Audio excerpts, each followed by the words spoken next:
K Global, Billy Joe Saunders at the Ingle Gym again. How we doing? Round two. We're having round two. Yeah, that's it. You know, how we doing? What bollocks we're talking about today, Tom? Yeah, we was talking a lot of shit before, and that got me in front of the boxing board. Did it get you in front of the boxing board? No, but I did go in front of the boxing board over a tweet I put out. Oh, about that transsexual. Yeah. You took a picture of a transsexual in Meadowhall and posted it on Twitter saying confused. Yeah, but listen, they're doing the job. What's that got to do with the boxing board though? Why are they fining you $2,000? Well, listen, they're the governing body. They're in charge of really us. We'll box under their licence. It was a silly thing to do, really, but the tweet cost me $2,000, so it learnt me a lesson. So a good lesson, really. So pick up the boxing board. The thing is, you know that $2,000 fine. It got you a load of publicity. So was it worth it? If you could go back, would you have wrote the tweet about the transsexual again? I didn't put it out intentionally to upset anybody, but you know how people this day and age in Britain, they jump on negative stuff. Yeah. If I was to go and give $2,000 or $5,000 to charity, then they wouldn't jump on that, would they? I heard you paid for someone's funeral. You know, a little girl who died. Of cancer or something. You donated money for the funeral. Yeah. That didn't make the news, did it? It's too nice. Yeah, it's just you know, see with the publicity now, they like, someone was walking down the road and they drink drive and that makes the news. You know, shit sells, doesn't it? Really, for the papers, really. Yeah, because or the social media, and shit travels fast, really. Because I said in one of our interviews that I stupidly drove and I should have got out the car when I got pulled up by the police and ran off. I said that about 2 months ago in our interview. That's been in the paper, the Sheffield paper, about 5 times, you know, since. So they look dragging it. Yeah, but listen, everybody makes a mistake. It's that split second. Alright, you know you done wrong, you paid the price for that, you lost your licence, yeah? Yeah, community service. So why should it be in the paper when you've already paid your price for it, you've done it? Yeah. Really, you shouldn't even be in the paper. It's one of them, innit? Should you? No, not really. How about that? Listen. They're struggling, aren't they? Because like the main story for the Sheffield newspaper is like a new post office has been opened up. Do you know what I mean? That's like the main thing. They've got nothing to like talk about, so they will just drag out any odd crap. Well, I think that a lot of the papers drag out crap. Yeah. A lot of rubbish. You took a picture of another like man-woman, you know, about a month later. But that man-woman wasn't as extreme, you know, as the first one. Can you remember? No. Yeah, he was because I know him very well. Oh, you know them? Yeah. You actually know him? Yeah, well, he works in the shop that I go and buy all the time. And make a little joke and laugh about it. So I wanted them all to jump on again, and I was going to get him to say, "Oh yeah." Did he know that you was like taking a picture of him? Yeah. Yeah. So is that your mate? Yeah. Oh, so me calling him a man-woman. Yeah. Is that offensive? Well, no, it's not mate. He just where I buy clothes from, and he works in the shop. Yeah. You're alright, aren't you? Not these sort of clothes. The thing is, I don't mind those kind of people, you know, those transsexuals. But you know, if like a woman came up to me in a club and tried it on with me and kissed me, and they didn't tell me they used to be a man, that's deceitful, innit? Because there was a documentary about that, you know, where a transsexual went up to a man and they was filming it, and they would see how far they could go, and they got the man to kiss the transsexual, you know, without knowing, and they recorded it. That's out of order, innit? I know someone who's done that as well. I won't mention his name here, but my Irish pal. Who's the man? Oh, Tyson Fury. No. He'll probably watch this. He'll probably watch it if it goes out. He'll probably see it. He knows who he is. Yeah. But listen, like I say, whatever you are in this world, as long as people's happy and they crack on and have a good life, that's the main thing what counts. Yeah, that's it, you know. Because my opinion, the Queen's opinion, even her opinion do probably have a bit of push in this world, but no one else's opinion really matters. People do it. So I've learned just to stay back, keep quiet now, and just. Have you really? Though? Yeah, just let the world go round, time now. Just let the world go round. You know when your son punched Willie Monroe in his balls? Did you get fined for that as well? No, I didn't know he was going to do it. Oh, you didn't set him up? No, it was one of them. Look, the security shouldn't have let him out, should they? You know, the security should have not let him on the stage, but they did. So he did. He apologised. That's all I can say about that one, really. Like, he shouldn't have done it. But like I say, I apologised. He apologised, and the rest was history. Yeah, he's a kid, isn't he? Yeah, I seen a video. You know, before your fight with Willie Monroe, he was crying. Yeah. You know, saying, "Oh, I had to train in a shed when I lost the fight," and you know, he started getting all emotional. And you know, that's what do you think of that, crying like that? Because he trained. Dave Allen trains in a shed. Well, I think that's, you know, you got to be an emotional person to cry in front of TV and do all that. But you know, each to their own. He's just he sort of knew the result, didn't he? So I think he was just trying to, you know, pull himself together, big himself up a bit and inside, and he just started crying, broke down crying, and it just showed. Do you know what I mean? Yeah. You can't be doing that, can you? Did that make you think, oh, this guy's weak? I knew he was mentally weak. Oh, because he quit against Golovkin. I got all in his head that week of the fight. I knew he was mentally weak, but listen, this past in history. You got to move on now. I've done him. Yeah, you done him in. Next one, David Lemieux. Got to do him. Have a nice Christmas. Back in the gym and see if the big boys want to come out and play. You're going to Canada to box David Lemieux and defend your title. Canada, yep. And he's from Canada, yeah? Yep. You're the world champion. You're travelling. To Canada, Big bucks. Big bucks. It's got to be big bucks, big bucks, big bucks, big bucks. That's what it's about, isn't it? It's about earning the cash, isn't it? It's about family, really, and as long as you've got enough just to make sure your family's alright, that's the main thing. But it's about the love of it as well, because I don't really ever think of the money. I don't ever think of the money. The money always comes after, obviously, but you just think about winning, because that winning gets you onto that next level. You know, if you win, you get into the next, you know, the gate opens again, you're in a bigger field.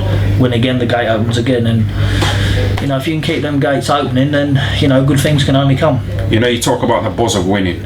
Some fighters in here, they've achieved in boxing, you know, and they've had that buzz of like people coming up to them, you know, and asking them for autographs and photos.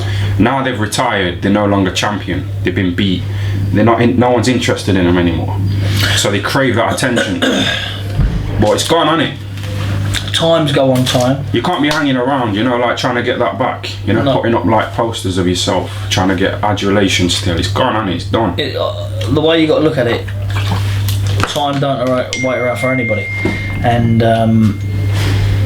you know, times move on. Fighters are all getting different eras, and you know, you got the 90s, then you got the 2000s, now you got the, you know, the crop coming through now and the big names. But I think that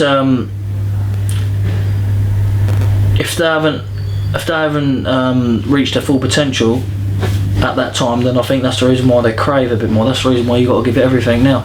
Yeah, because like we was talking yesterday, you're like 28, aren't you? Mm-hmm. So you know, you're in Sheffield now. You're not from Sheffield. You're living in an attic. Mm-hmm. So you know, if you like suffer, if you call this suffering for 2 years, you know, at 30 you can just relax. You know, while most people are stuck in 9 to 5s until they're 70. Well, you're only going to be 30 and you can retire and just relax. Well, that's the plan. That's the plan. I mean, spend time with your kids. Listen, I've been doing this game since I've been now 28. So I love it now. I'm back in love. I love the game. You know, I love being up here. It's a buzz when you're training. But no one likes taking punches for a living. No one likes getting up at 6:45 every morning. Porridge. You know. I mean, listen. Don't get me wrong. There's some days. I was having this conversation this morning with Junior Witter. I don't care what you are and who you are. Some people might look at the professional life and think, oh yeah, and it's very good at times and it's very bad at times, but who wants to get up at 6:45 in the morning to go and do a sparring session, to go and do a run, to go and do... You got to be mentally... something not right ticking in your head to want to do that anyway, to do this as a career, because it's entertainment for fans. We're risking our life for fans, and there's only so much. There's like some days where you can't wait to get in the gym, but then there's some days where you think, oh, I've got this run to do now. I just want to go back to bed. But because you know, we're fighters and we've got that in us, we get ourselves up and do it. But it'd be nice one day just to probably concentrate on my boys if they fight or something like that. You know, it'd be nice. You know, when I fucked boxing off for about 2 years, I was waking up and I was eating fry-ups. You know, big greasy fry-ups, no porridge. I was getting pissed. I was just like... What was your weight? I never went above 12 stone, even though I was eating a load of shit, 5 bars of chocolate a day, and I was really enjoying it. But then I missed that buzz. You know, when I boxed Marcus Morrison, that Eddie Hearn fighter, that was only a 4-rounder in Derby. But you know the buzz of winning that? It outweighs like every woman I've slept with. Yeah. You know, the buzz of winning a fight. I think there is no better feeling than getting your hand raised when your hand's put in the air, because you know that all that hard work that you've done, getting up at that time, it's all... See, the training is the hard bit for everybody. Once you get that done, I find the fighting is the easiest bit. It's the most nervous bit, but it's the easiest bit really. Because all you've got to do, if you think we train 250 hours or 300 hours, whatever we train, you've got to be fit to fight 36 minutes. You get through that to your full potential, then you know the job's a good one. But the main thing is winning. You know, if he was fighting, you know, you're fighting David Lemieux. Yep. If he was fighting Golovkin instead, Yep.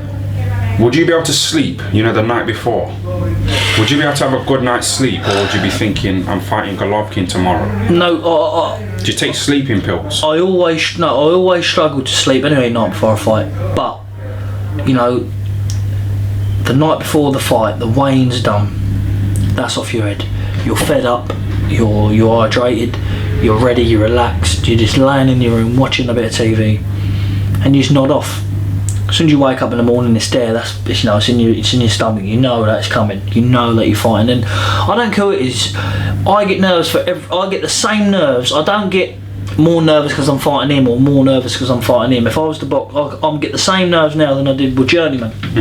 It's just the fear of losing. The fear of losing does it. You just want to carry on winning. And you know, all the greats have done it. You know, I might not do, but I might do. So it's one of them that, as long as you give it all and don't cut no corners in the gym and training, then you got every chance to win every single time.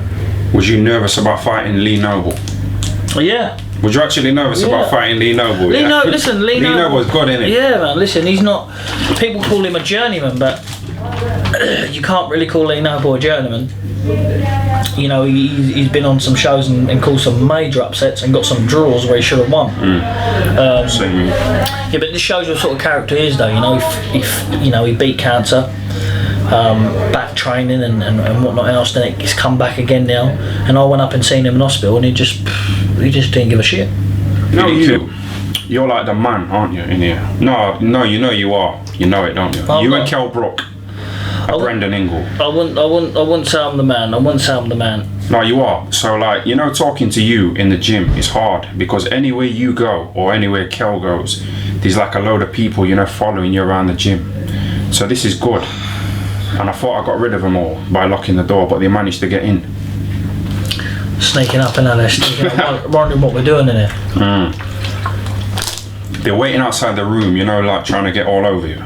But that's what I'm saying, like, some fighters get that when they're world champion, and I've seen it before. And then when they retire, no one's bothered about them. Yeah, but it's the same as everything. So crazy. When I was younger, if I was to see Rick Hatton or Joe Kawasaki, it was like you couldn't believe it. It was like a big thing, and even now still a big thing. But you know, they've done great for the sport. But you know, some people might look past now and go, "Oh, it's Rick Hatton now, all right, mate," and walk past, or "Oh, it's Joe Kawasaki," and put his thumb up. But going back 10 years ago, they'd have been running over the other side of the road for pictures. But because they're not in the moment. Yeah. You know, they like people now that's on TV tomorrow and say, "Oh yeah, I was with him yesterday. Look," you know. Yeah. It's all for show, really, isn't it? And it don't bother me that, to be honest with you. I don't really look for none of that. I'd rather not that. You know, how would you like if you was like someone like Wayne Rooney or someone that you can't even go for food with your kids or with your family, or you can't walk about with your mates. You can't do absolutely nothing, because whatever you do is in the paper. You know what I mean? I'd rather have money but be like out of the media, you know, so I could just like go to, if I pay for sex, I could go to a brothel, you know, without being exposed. With the people there with the cameras, you know, filming me going into a brothel. Would you like them filming? I don't pay for sex. I'm just saying, I'm just giving an example of something like a bit embarrassing that might get caught on camera. You know, like Amir Khan wanking over Skype. If I did that, no one would be bothered, because I'm a nobody. But you know, if you're like in the public eye, you have to like. He was having a good old tug, wasn't he? Yeah, a tug. Have you seen that video? Oh, you watched it, yeah? Yeah, he was having a good old go. A good old tug. He was having a good old go. What about Coogan? Have you seen or spoke to Coogan? I don't think I'm on his level. You know what I mean? I think you have to be over like 10,000 Twitter followers, you know, to like have a good connection with that guy. But I could be wrong. What are you saying? In his eyes, you're just a nobody. Yeah, scumbag, a journeyman. Serious, yeah? 50-50. No, it's hard to say, innit? It's hard to say, but like I say, the people who follow you around the gym, they're not following that little journeyman around. Do you know what I mean? So it's one of them things, innit? But I don't care about that. I don't care about retweets and followers and stuff like that. You know, this is just a little mess about, innit? People keep tweeting me saying, go and interview him. You know, we like Billy Joe Saunders, interview him. So it's mainly for some of these people, innit? Well, how many followers you got? I've only got about 2,300. But that's good. That's a low level. Someone's made a fake account of me. So, you know, if they tweet you, slagging you off, calling you a pikey, that's not me. It's them. That's a fake me. Serious, yeah? Yeah, that's a fake me. So all pictures have you uploaded? Yeah? All pictures have you uploaded as well? What, on Twitter? Yeah. What have I uploaded? Yeah, it's one of them things, isn't it? I see one the other day, like an half-naked man, and your one saying that he liked it, and that. Was that fake? Yeah, that was probably fake, you know, because I'm not interested I was thinking I'm not into men, you know. I've had loads of showers with men, you know, in here, and I never got sexually aroused. Never. And there's some decent looking men in here. Abs. Abs are out. Anthony Joshua. Women love him, don't they? I told a woman last week that I'm mates with him. You know, to try and get it on with her. That's She was having none of it. No, she fell for it. She was like, oh, yeah. Well, she sees it now. Yeah, I've kind of messed it up on her by saying that, but she was really getting into me, you know, on the back of me saying I'm mates with Anthony Joshua. But I don't mind being fake because she's fake. She's got fake eyelashes. She's got hair extensions, makeup. Could be a man. She takes them Snapchat, you know, them filtered pictures. So she's fake anyway. So I don't really care about being fake as well. It's one of them things, innit? Could be a man. Could be. I'll take the risk. Chris Eubank Jr., George Groves, who wins? We'll finish on this one. Do you know what?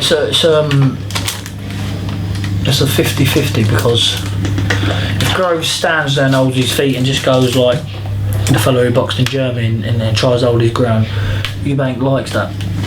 Arthur Abraham. Yeah, well, you know, just standing there like that. Yeah, but if Eubank takes the same tactics he boxed James DeGale in the other hand, could be different, making him chase, because Groves got a punch on him, doubling his jab as he's coming, letting the big backhand go, rolling off, putting his jab back in his face again, messing him about a bit, and bring him into the later half of the fight, then stand with him. Groves can beat him. I think George Groves has got too much ring craft. You know when he boxed Froch for a lot of the fight, you know, when Froch was pressuring him, he like kept his hand up, you know, on the ropes, and like slipped and rolled, and you know, he's got ring craft, Groves, and he's got a bit of grit on him. But I don't think Eubank's got any boxing IQ.